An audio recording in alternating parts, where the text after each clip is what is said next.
복받은 사람이다 라고 인사했을 때 좋아하지 않을 사람은 없는 것 같습니다. 많은 시간, 많은 인생의 삶을 살아오면서 여러분들에게 있어서 가장 큰 감사, 복은 무엇이라고 생각하십니까? 그리고 2024년이 벌써 반이 지났는데 한 해를 되돌아보며 반년을 되돌아보며 가장 나에게 큰 감사, 복은 무엇이라고 생각하십니까? 복하면 무엇이 떠오릅니까? 가장 큰 복이 무엇입니까? 지난 반년 동안 로또에 당첨됐으면 주저없이 로또에 당첨됐다라고 이야기하겠지만 그런 일은 쉽게 일어나지 않습니다. 지난 한 주간 보내면서 얼마나 많이 웃고 행복한 시간을 보냈습니까? 하루에 한 번 이상 크게 웃으면서 보내십니까?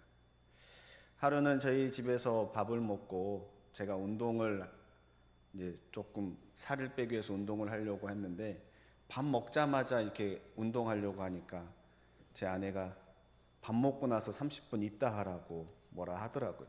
그래서 제가 이랬습니다. 아니 식당에서 밥 먹고 집에 걸어오는 것도 운동인데 밥 먹고 지금 집에 걸어간다 생각하고 걷고 있다라고 했더니 빵 터지더니 웃음이 그치지 않는 겁니다. 그렇잖아요? 식당 가서 밥 먹고 집에 오는 거 걷잖아요. 안 걷습니까? 집에서 밥을 먹고 이렇게 걷는 것도 하나의 운동이다 생각하고 걸었던 적이 있습니다.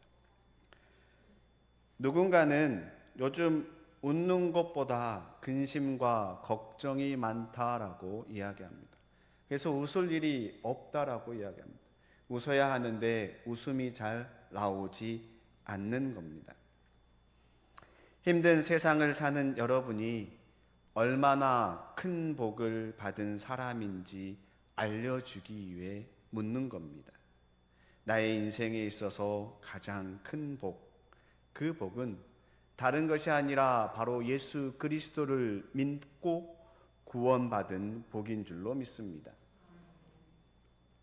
많이들 대답을 안 하시는데 동의하지 않나 봅니다. 왜냐하면 우리가 물질 만능주의에 젖어 살아갑니다. 그래서 복하고 신앙생활하며 기대하는 것은 내 삶이 조금 편했으면 하는 바람이 있습니다. 돈 걱정 안 하고 살았으면 좋겠고, 세상 사람들이 부러워하는 물질을 가졌으면 좋겠고, 세상 사람들이 부러워하는 명예의 자리에 앉았으면 하는 바람이 있습니다. 그런데 그것이 정말 예수 그리스도를 믿는 복이라고 생각하십니까? 오늘은 맥주 감사주일로 지킵니다. 구약 시대의 맥주 감사절은 77절로 밀을 추수하고 하나님께 감사를 드렸습니다. 그리고 우리나라에서는 보리를 수확하고 감사드리는 절기로 지켰습니다. 그런데 올해 시간이 많이 흘러 오늘날은 한 해를 되돌아보며 반년을 지내면서 지난 반년 동안 하나님께 감사드리는 절기로 해서 7월 첫째 주일을 맥주 감사주일로 지킵니다. 밀이나 보리를 수확하여서 감사드리거나 아니면 한 해의 절반을 보내고 하나님 앞에 감사를 드린다라는 것은 그 모든 것 다 우리를 만드시고 이 세상을 살아가게 하신 하나님이 나의 주인임을 고백하며 감사드리는 겁니다. 먹을 것 없는데 먹을 것 주신 것 감사하고, 지난 반년 되돌아보니까 큰일 겪지 아니하고 주님의 자리에 나와 예배 드릴 수 있는 것에 감사하는 삶을 사는 겁니다. 특별한 일이 있어서 감사한 것이 아니라 나를 하나님의 자녀 삼아 주시고 힘든 세상에서 주님을 의지하며 살아갈 수 있도록 하신 그 자체가 복이요 감사라 고백하는 겁니다. 그래서 우리에게 가장 큰 복은 우리가 그리스도인으로서 하나님을 예배하며 살아가는 삶인 줄로 믿습니다. 이런 우리가 주님을 멀리하면 어떤 일이 일어납니까? 주님을 외면하고 세상 물질을 쫓고 여전히 하나님의 자녀답지 않은 삶을 살아간다면 어떠할 것 같습니까? 오늘 우리가 읽은 이사야의 말씀은 이사야의 중보 기도입니다. 이스라엘 백성이 하나님의 인도하심을 거부하고 우상을 숭배하였습니다. 그로 인하여 바벨론 포로로 잡혀가게 된 겁니다. 그래서 이 이스라엘 백성을 위하여 이사야 선지자가 하나님 앞에 간절히 기도하는 겁니다. 구원해달라고, 용서해달라고 기도합니다. 그 기도 내용이 64장에 기록되어 있는데 1절에서부터 4절까지 말씀이 먼저 하나님을 찬양합니다. 하나님께서 과거 이스라엘 백성에게 나타나시고 이방 나라들이 주님 앞에 떠는 일들이 있었습니다. 심지어 주님께서 친히 내려와서 생각지도 못한 두려운 일을 행하시던 그때에 산들이 주 앞에서 진동하였다라고 이야기합니다. 이것은 다른 것이 아니라 출애굽 당시에 모세를 통하여 하나님의 말씀 계명을 받을 때 시내산에 임재하신 여호와 하나님을 이야기하는 겁니다. 그리고 이런 일은 예로부터 아무도 들어본 적이 없다라고 이야기합니다. 주님 말고 어떤 신이 자기를 기다리는 백성들에게 이렇게 나타나겠냐며 기도하는 겁니다. 그런데 이 기도문을 읽는데, 이 말씀을 묵상하는데 신약의 예수님이 떠오릅니다. 우리를 구원하기 위해 이 땅에 직접 인간의 몸으로 오신 예수 그리스도, 우리의 모든 죄를 짊어지기 위해 하나님과 동등됨을 취할 것으로 여기지 아니하고 낮고 낮은 인간의 몸으로 이 땅에 오신 예수 그리스도, 누구도 생각하지 못했던 그 방법으로 우리에게 오신 분이 예수 그리스도입니다. 그리고 5절에서부터 7절까지 죄를 고백합니다. 우리가 범죄함으로 주님을 떠나고 멀리하는 죄를 범하였습니다. 6절에 우리는 다 부정한 자 같아서 우리의 은은 다 더러운 옷 같으며 우리는 다 잎사귀같이 시들므로 우리의 죄악이 바람같이 우리를 몰아가나이다 라고 죄악된 모습을 고백합니다. 심지어 7절에 주의 이름을 부르는 자도 없고 주님을 의지하는 자도 없다라고 고백합니다. 이 세상을 살아가는 우리 그리스도인들이 여호와 하나님을 찾고 주님을 고백하며 나아가야 하는데 주의 이름을 부르지도 않고 주님을 의지하지도 않고 말씀에 순종하지도 아니하고 세상 것을 쫓아가는 우리의 모습을 기록하고 있는 겁니다. 이러한 이스라엘 백성들을 향하여, 이 시대 살아가고 있는 우리를 향하여 이사야는 8절에 그러나라고 기도합니다. 그러나 여호와여, 이제 주는 우리 아버지이시니이다. 이사야가 하나님과 이스라엘 백성의 관계를, 우리와 하나님과의 관계를 아버지와 자녀로 표현하고 있습니다. 그리고 한 걸음 더 나아가 우리는 진흙이고 우리를 빚으시는 여호와 하나님은 토기장이라라고 이야기합니다. 우리가 하나님의 자녀이고 하나님께서 직접 우리를 만드시고 빚으셔서 하나의 아름다운 작품으로 만들어 주셨습니다. 다 주님의 손으로 지어 주셨습니다. 그런데 공장에서 찍어내듯이 똑같이 만든 것이 아니라 각각의 개성이 있게끔 만드셨습니다. 한 집에 태어난 쌍둥이도 다릅니다. 수석교회 최우진 목사님의 막내가 두 딸이 있는데 쌍둥이인데 다 달라요. 하나는 머리가 길고 하나는 머리가 짧고 하나는 치마를 입고 하나는 바지를 입어서 둘이 다르네요라고 이야기했더니 다르다라고 이야기합니다.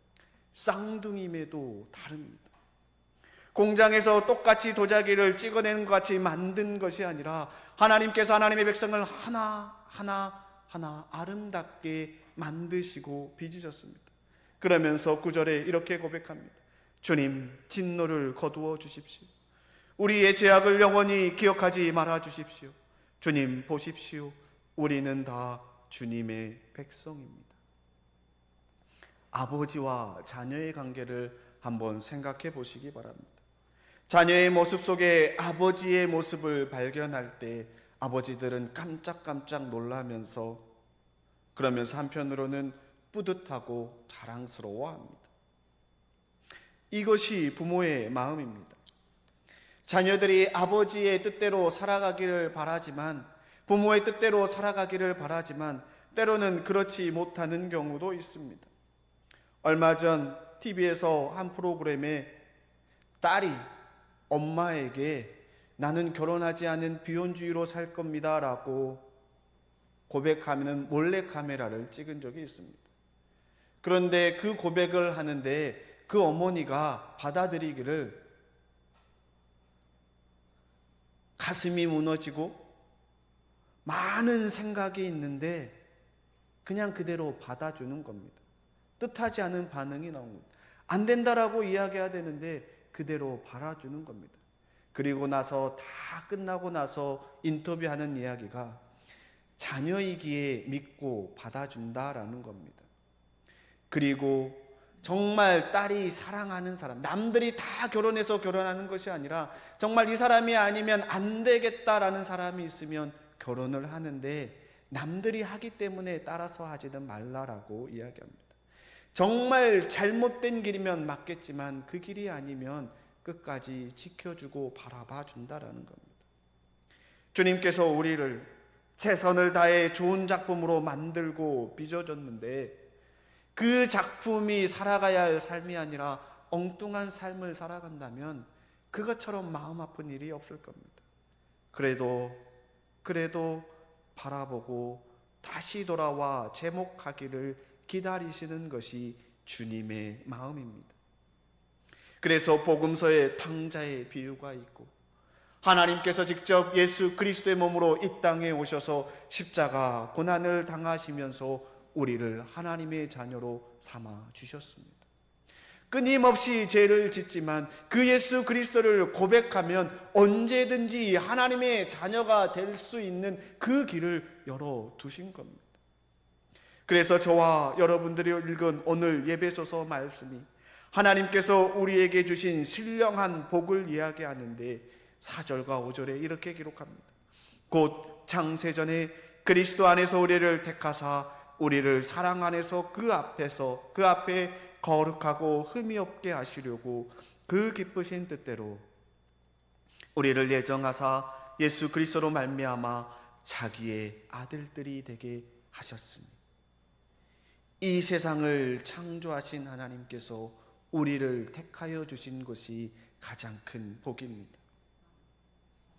만약 내가 예수 그리스도를 믿지 않는 그리스도인이 아니라면 여러분들은 지금 어떠한 삶을 살고 있을까 생각해 보신 적 있습니까? 주님을 알지 못했다면 우리는 치열한 이 사회 속에서 힘든 일이 닥쳤을 때, 좌절의 순간이 다가왔을 때 어떠한 방법을 취했을 것 같습니까? 무엇을 바라보고 사십니까? 일반적인 세상 사람들이 택하는 방법은 술이라고 합니다. 술로 그 힘든 순간을 잊으려고 합니다. 그런데 술을 마시면 그 순간뿐이고 다음날 일어나면 몸이 아프고 또 다시 그것이 생각나서 매일 반복되다 보니까 알코올 중독자가 된다라는 겁니다. 결국엔 건강도 잃고 삶도 무너지는 삶을 살게 됩니다. 하지만 그리스도인은 힘든 그 순간 주님을 찾고 기도합니다. 간절히 매달리고 금식하며 기도하고 주님 이 문제를 어떻게 해결해야 됩니까? 기도하면 내 안에 주님께서 부어주시는 평안이 찾아오고 그 평안으로 고난의 시간을 이겨내며 세상 사람들의 본이 되는 삶을 살아가는 겁니다. 그래서 세상 유혹에 넘어지고 물질을 탐하는 우리가 세상에서 거룩하고 흠이 없게 하시려고 예수 그리스도를 이 땅에 보내셔서 십자가 고난을 당하시고 부활하심으로 하나님의 자녀 삼아 주신 겁니다. 이사야의 기도처럼 아름답게 빚어주셨는데 중요한 것은 우리가 그 삶을 살아가고 있느냐입니다. 자녀의 모습 속에 부모의 모습이 보입니다. 부모는 자녀의 모습 속에 나타난 자신의 모습을 보고 기뻐합니다. 그래서 저는 하나님께 기도합니다. 주님, 모든 성도들의 모습 속에 주님의 형상이 나타나길 기도합니다. 함께하여 회복하고 사랑으로 섬기는 행복한 교회가 되어서 모일 때마다 우리 안에 행복함과 사랑이 넘쳐나길 기도합니다. 왜냐하면 주님께서 이 세상을 살아가는 그리스도인들에게 바라는 모습이기 때문입니다. 그런데 간혹 그렇지 않는 모습들이 보이면 마음이 아픕니다. 나와 하나님과의 관계를 끊임없이 이야기하며 나와 하나님과의 신앙을 온전히 회복시켜야 된다고 이야기하는데 나와 하나님과의 관계가 아닌 하나님과 다른 사람과의 관계를 보고 이렇다 저렇다 이야기를 합니다. 성도 간에 해야 할 말과 하지 말아야 할 말이 있다는 걸 너무나 잘 알고 있기에 하지 말아야 할 말을 하지 말아야 되는데 굳이 하지 말아야 할 말을 해서 상처가 되고 아픔이 됩니다. 하나님께서 주신 신령한 복을 누리는 봉산의 성도님들이 되시기를 축원합니다. 서로의 모습 속에 주님의 형상이 나타나고 그로 인하여서 봉산 교회만의 사랑과 행복이 가득하길 축원합니다. 7월 추천 도서가 핸즈커피 이야기입니다. 왜 핸즈커피 이야기를 추천했는지 잘 모르시죠? 왜 뜬금없는 커피, 왜 뜬금없는 사업장 이야기를 하나라고 이야기할지 모르지만 핸즈커피는 대구에 있는 커피 프랜차이즈 전문점입니다. 알고 계십니까? 서울에는 없습니다. 그래서 제가 서울에 있을 때 몰랐습니다. 대구에 와서 본 것이 핸즈커피입니다. 그런데 핸즈커피가 주님의 사랑을 전하는 기독교 중소기업인 건 알고 계십니까? 아십니까? 모르십니까? 사장님이 신실한 그리스도인입니다. 그래서 핸즈커피의 핸즈는 세 가지를 의미한다고 합니다. 하나님의 손, 노동자의 손, 정직한 손. 하나님이 주신 축복의 음료인 커피, 그 커피를 우리에게 선물로 주신 하나님의 손을 의미해서 핸즈커피. 커피 농장에서 땀 흘리고 수고하는 노동자의 손을 기억하며 핸즈커피. 정성으로 재료부터 하나하나 최선을 다하는 정직한 손을 의미하는 핸즈커피입니다. 그러면서 이번에 새롭게 안 사실은 핸즈커피는 자기는 커피를 파는 회사가 아니라고 이야기합니다. 커피를 파는 회사가 아니라 업의 본질이 메이킹 텐트 메이커입니다. 마치 이런 겁니다. 미국 화장품 회사 중 레볼린이라고 있는데 본사 입구에 We sell hope라고 적혀 있다고 합니다. 화장품 회사가 화장품을 팔든지 아름다움을 팔아야 되는데 희망을 판다라고 이야기합니다. 그러면서 핸즈커피는 그 본질을 복음, 선교의 목적을 두었습니다. 텐트 메이커는 사도 바울이 복음을 전하면서 자비랑 선교를 했을 때 이야기하는 텐트 메이커입니다. 그래서 메이킹 텐트 메이커라고 하는 것은 핸즈커피의 비즈니스 시작이 기독교 선교사들로 하여금 비즈니스를 하면서 복음이 들어갈 수 없는 지역에 복음을 전하면서 비자를 발급받아 선교할 수 있도록 만들기 위해서 핸즈커피를 시작했다라는 겁니다. 출발이 완전히 다릅니다. 그래서 지금 중동을 비롯한 중국을 비롯한 복음이 들어가기 힘든 곳에 핸즈커피가 있고 160개의 프랜차이즈점이 있다고 합니다. 그런데 이 도서의 시작이 거절할 권리를 포기하지 마세요. 나는 리더를 찾아 떠난다입니다. 본사와 똑같은 모양의 똑같은 매장을 내는 것이 아니라 그 나라, 그 지역, 그 주변 상황에 맞게 점주가 판단해서 본질은 변하지 않으면서 그 핸즈커피를 운영할 수 있도록 하는 겁니다. 이 부분을 이렇게 적용해 봅니다. 교회 가운데 예수 그리스도의 복음, 십자가 복음, 그 십자가 사랑이 변화되지 않는 상황 속에서 그 교회가 있는 상황에 맞게 복음이 증거되고 전파되어야 합니다. 교회 안에서 안 좋은 이야기를 하면 그 이야기를 거절하고 말씀을 나누고 기도 제목을 나눌 수 있기를 축원합니다. 안 좋은 이야기를 들으면서 왜 힘들어 하십니까? 거절하고 더 이상 그 이야기를 하지 아니하고, 우리 교회는 서로에게 힘이 되는 교회요, 서로에게 복이 되는 교회요, 서로를 위해 기도하는 교회라고 축복의 말씀, 기도의 제목만 나눌 수 있기를 축원합니다. 사도 바울은 에베소서 1장 8절에 이렇게 이야기합니다. 하나님께서 모든 지혜와 총명을 우리에게 넘치게 주셨다. 왜 지혜와 총명을 주셨습니까? 9절에 이렇게 기록합니다. 그리스도 안에서 미리 세우신 하나님이 기뻐하시는 뜻을 따라 하나님의 신비한 뜻을 우리에게 알려주셨습니다.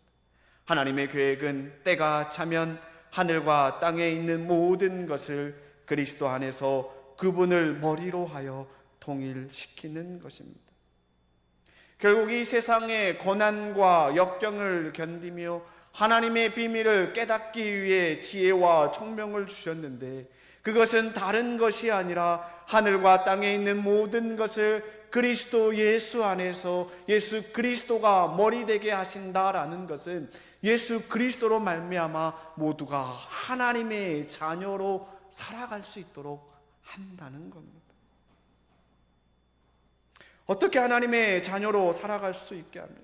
13절과 14절에 여러분도 그리스도 안에서 진리의 말씀, 곧 여러분을 구원하는 복음을 듣고서 그리스도를 믿었으므로 약속하신 성령의 날인을 받았습니다.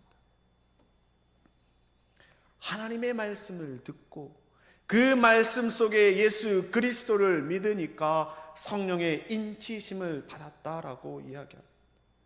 하나님의 말씀을 자주 듣고 기도하는 사람과 그렇지 않은 사람은 확연히 다릅니다.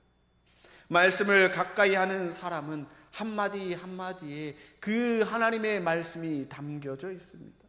가끔 TV 프로그램에 나와서 방송에 연예인들이 대화하는 것을 보면 그리스도인인 것을 금방 구별하는 사람들이 있습니다.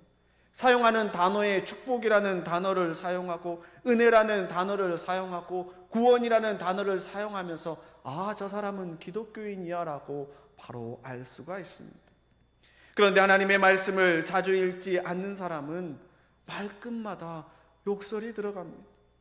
욕이 입에 어쩜 그렇게 착착 붙어 있는지 표현할 수 없을 정도로 잘하는 분들도 계십니다. 사랑하는 성도 여러분, 하늘에 속한 신령한 복, 하나님의 자녀로 살아가는 봉산교회 성도님들이 되시기를 축원합니다.